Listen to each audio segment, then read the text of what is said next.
Hey everyone, this is Steve Weintraub. I'm here at the Cinema Center at MARBL in Toronto. This is our studio for this year's TIFF, and I am here with Mother Couch writer-director Niclas Larsson. Nice to be here. How are you doing, sir? I'm good. It's kind of early, though. It is, but and thank you for stopping in early. This is our first interview up on Saturday morning. Cool. So I really want to get into the most important question up front. Am I going to get an episode of the Diner or of Magic Diner? Oh my God, that's such a part good 3? question. You know what? Yes, sure. I'll write one for you. Right. Okay. It's important though. So Okay. for people that don't realize, you did 2 shorts for Vogue, and you had Anna in both, and you had a big movie star. Talk a little bit about those real quick for people who haven't seen them, because they are on Vimeo and they're good and they're short, so you can watch them with ease. They go quick.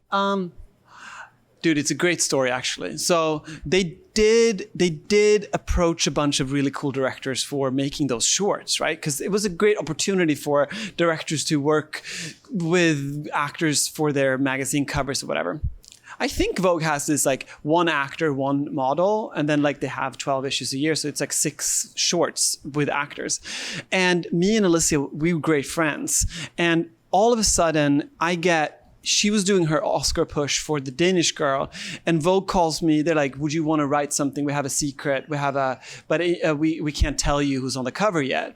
And I'm like, oh, sure, I'll write something. And then I have breakfast with Alicia. She's like, I'm going to be on the cover of Vogue. I'm like, I think I'm writing a short for you, for Vogue. So that was just a weird coincidence. And I did write it, and it's based on this Twilight Zone episode, Nick of Time. So we found this little like a napkin holder, and I just started riffing. We had maybe 3 hours to do it.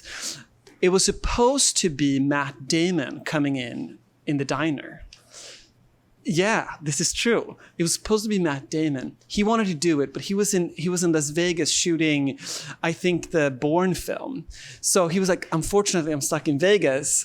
Like, this was the day before. I'm like, great, who do we have around? Who can be the one coming in and breaking the sort of wall? And the Vogue people were like, well, Anna is at a hotel close by, and maybe she can stop by on the way to the airport. So she did. And working with Anna was great. And then for the second one, I'm like, well, I got a key. But then for the second one, she was like so into it. She came like 2 hours before. She wanted to like talk about her character. She's like, is it okay if I stand like this? How should I, what do I? I'm like, are you just picking up your eggs? That's the, but yeah, it's great. Yeah, so that's how it started. Yeah, for people that haven't seen them, something about those is you like magic realism, which is something that's like a part of your work. So what is it about the magic realism and that sort of thing that keeps pulling you in? I think it's based on the movies I grew up with. I'm born in 1990, so 13 going 30, I was like 12, 13 years. No, but this is true. Sure, I know the movie. And I know. like Freaky Friday and like Princess Diaries. Like I grew up with those. Like it sounds maybe banal, but I love those movies. I was blown away by, I think I watched Freaky Friday like 200 times when I was like 13 and in love with Lindsay Lohan, And I think the scope of magic realism, it's such a beautiful way to explain either metaphors or explore worlds. So a development of that is that you go into Buñuel and you go into the deeper sense of a sort of a director, sort of a writer's journey. So, I just love those films. Like The Swimmer, an incredible movie. Like they shoot horses, don't they? Also, like on a different scale of magical realism, but it's still there, right? So it's something with what a camera can do. That I'm obsessed with. Well, the other thing is that that's one of the reasons people love movies, is to escape from reality and imagine what would happen if this could happen to me. This is it. You know what I mean? And, yeah. And obviously the genres of the apocalyptic future is the same. It's magic realism, but in a completely different way, imagining anyway, I like the movies. Me too. And I think It is magic. Like the movies are magical, you know. So why not bend the rules a little, and why not explore other worlds? And because you're allowed to. I mean, you know, Interstellar. It's magical realism. We haven't done that, obviously. You know. He had Nolan a little more money. Did he? He did, but only $500. I'm not sure he did. We had the same. We were on the same budget level. Right, obviously. Yeah. All right, so jumping into why you get to be here. So everyone watching this will not have seen your movie. Maybe 2 people will have. Cool. You and me. Those 2 people. Right, yeah. exactly. So for people Shout that out. don't, for people that don't know much about the film, how have you been telling friends and family like what it's about? I know. Here it comes. The one-liner. Have you practiced? No, I haven't, dude. I'm so bad at this. It's about Ellen Burstyn on a couch. that is actually very true. Yeah. However, there's a little more to it. And Really? I don't know how much more you want to say. It's about everything, literally. I think, you know what? I wanted to make a movie that was similar to the Greek masks, you know, the theater masks, like it was a happy face and a sad face.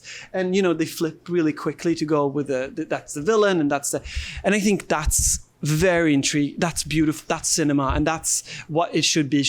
It should be happy face and sad face. So yeah, it's Ellen Burstyn on a couch and a happy face and a sad face. One of the things about the film, and I think you would agree, is after you've seen it all the way through and you watch it a second time, you'll have a different perspective on things. Would you agree? Yeah, I'm a huge rewatchable kind of guy. I love watching my favorite films twice. I think movies, that's the beauty about movies. They're usually not more than 2 hours, and you can you can find stuff in movies on a second watch that you didn't. And I made it for a second watch and third watch. So I made it for the Reddit community to like sort of, you know, right. I mean, you've seen it. And it's so much hidden. And it's so many sort of alleyways of metaphors. So here's the thing. So I read that what happened was you gave the crew very detailed information about each scene, but gave the actors none of this. That's true. So talk a little bit about why you wanted to do this. And part 2 of that is, when did the actors actually find out? When did you inform them of, without going into spoilers, more information about the movie and what may or may not be happening? I realized during prep that my crew kept coming with these questions of like, where are we? What's going on? And I'm like, I was so sick and tired of them not understanding me fully in my script, which is sparse. It's just dialogue. So I decided in prep to write this very detailed book I called a Storm book. And it's sort of 9 chapters guiding my team on a very literal level, where we are, what's going on and where we're going, the core of each scene, and how many furniture appears and stuff. So I gave my crew this book, and we actually developed, the whole schedule was based on this book. So we didn't shoot in order. So we could go from Storm 2, which was the beginning of the film, and people were like, all right, I'm prepping Storm 6 over here. Do you want to go check it? So it was a very easy way to communicate with my crew of where we were in the movie. Because it's like, it's one location, but it's also so many locations, right? And I realized, I debated with myself. I'm like, should I give this to the actors or shouldn't? So I asked Ewan, McGregor, and I asked Ellen, I'm like, do you want to read it? And I think unanimously we said, I think it's better not to, and just stick to what's said on the actual paper and what we're going to shoot.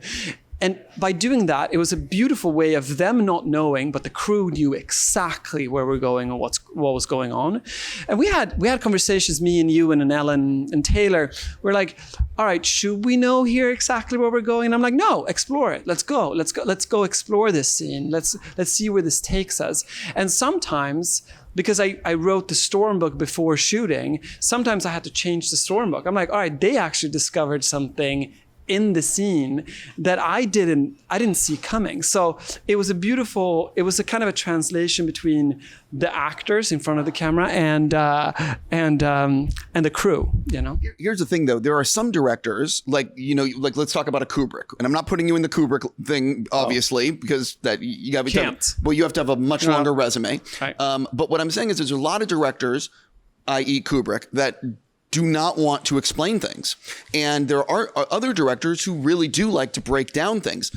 at all? Were you nervous at all about giving out a book to people that literally explains what this movie is and what's going on? Because you are removing the ability, if that ever comes out, for people to sort of interpret it for themselves. Well, first of all, I'm not going to go public with this book, so that my audience will never read this book. I think that was a distinction I made, because it's not for the audience, but for my crew, for my creative team, I think it's a necessity. Clarity is a necessity. I've been a crew member and I've been an actor, and having a director who hides stuff from the crew, I find quite frustrating. And I think it's actually hiding your insecurities more so than hiding what you.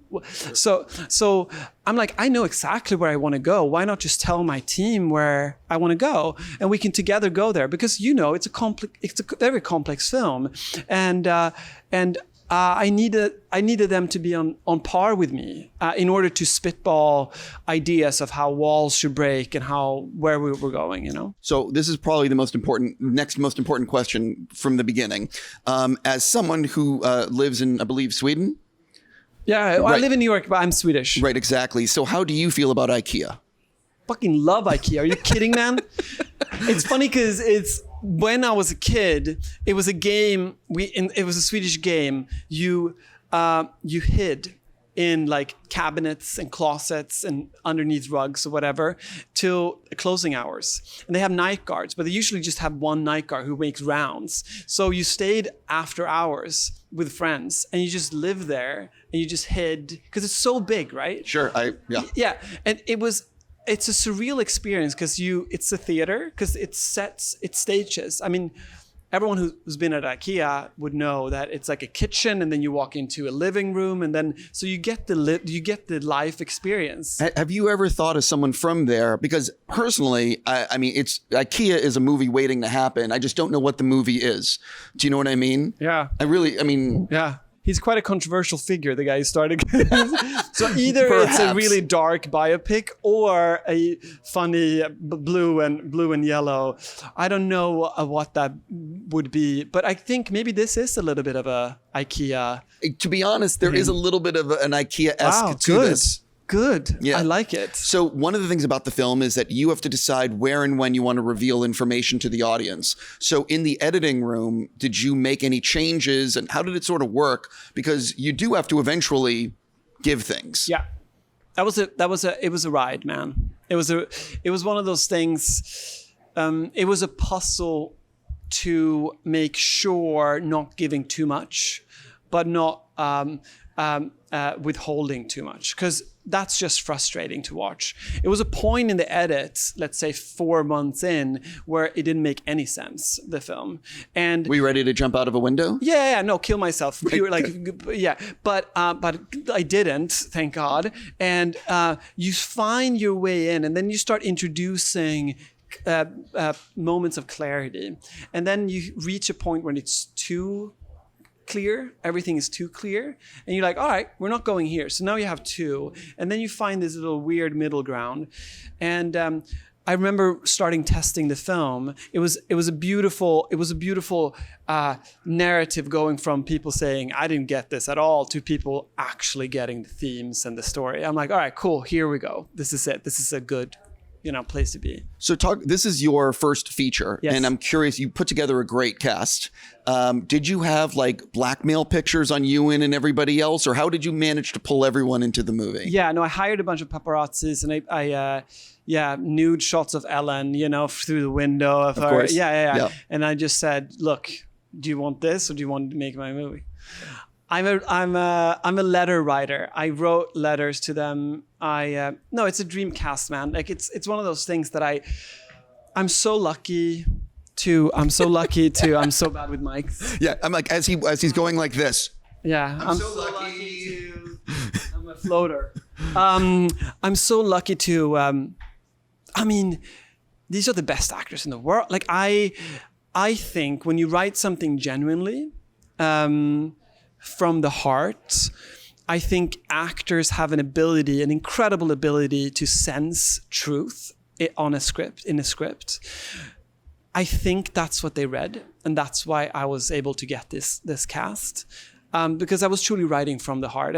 And those actors you see in the movie, they were my first choices, really. So it was as easy as just handing over the script, having a cup of tea with Ellen Burstyn, and she said she wanted to do it. Was she the first one? She was the first. No, Ewan was the first one. And then we went to Ellen. Talk a little bit about premiering your movie at TIFF. I know it's like a little bit of a generic thing, but like I love this film festival. So what does it mean to you to actually be here? It's one of those things, like you sort of invited into the special club. It's I couldn't imagine any place better to premiere my film tonally, and the audiences. It's just one of those festivals that are famous for being. It's for the audience. Like it's an abundance of, it's a candy store, and it's so inclusive that I think most festival, especially European festivals, they can be sort of exclusive. This is not it. And my film, if anything, I hope is an inclusive journey, you know? So I'm curious, are you one of these people that has a bunch of scripts in your desk or a bunch of ideas that you're now trying to pursue? Or are you know what I mean? Like, what are you thinking about for the future? I think I have my next 2 films in my head. Yeah, for sure. I have one half written. But yeah, hell yeah. I have tons of ideas. So many weird ideas, man. Do they have magic realism? Hell yeah. Yeah. Do they involve IKEA? Yeah, totally. It's that one of the films is an IKEA thing. Yeah, for sure. No, but I mean, it's like this is a lot of people who are making their first feature. It's like you must know this by just looking at Hollywood history. Like your first feature can be a make or break of your career, because if it doesn't work, you might not be getting another chance. So how much did you debate? I mean, honest. No, you're right. You're right. How much did you? Frightening. Yeah. How much did you debate? Is this the movie I want to do as my first feature? Not much at all. It's one of those things. As an artist, I hope every artist has this. Like you just have to do it, and it's like it comes from such a deep within that. You can't think of like strategically. Like I have those people thinking strategically, you know, like my managers and like.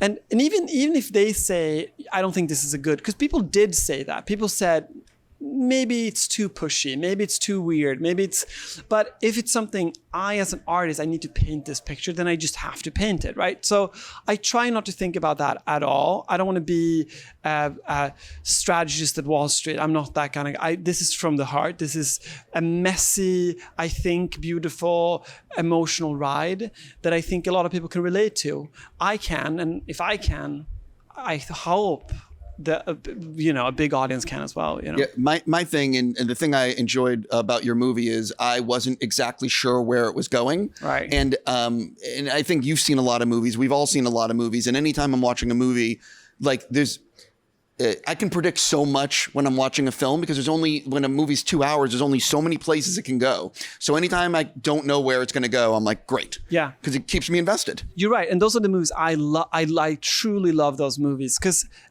you have this incredible, you steal 2 hours from somebody, right? And you better make those 2 hours worthwhile.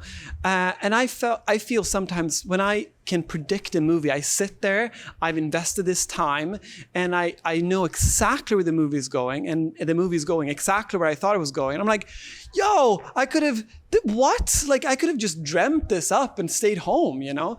So if anything, I wanted to go from here to beyond. And I don't think anyone can predict the ending. I would agree with you. And I've seen a few movies at TIFF this year that I was like, oh, wow, they're really doing that? Right. But anyway, listen, I'm just going to say congrats on being part of TIFF and for coming in our studio. And a huge thank you to everyone at the Cinema Center and for making this happen. And seriously, have a fantastic Thanks TIFF. so much, man. Thank you. I appreciate it.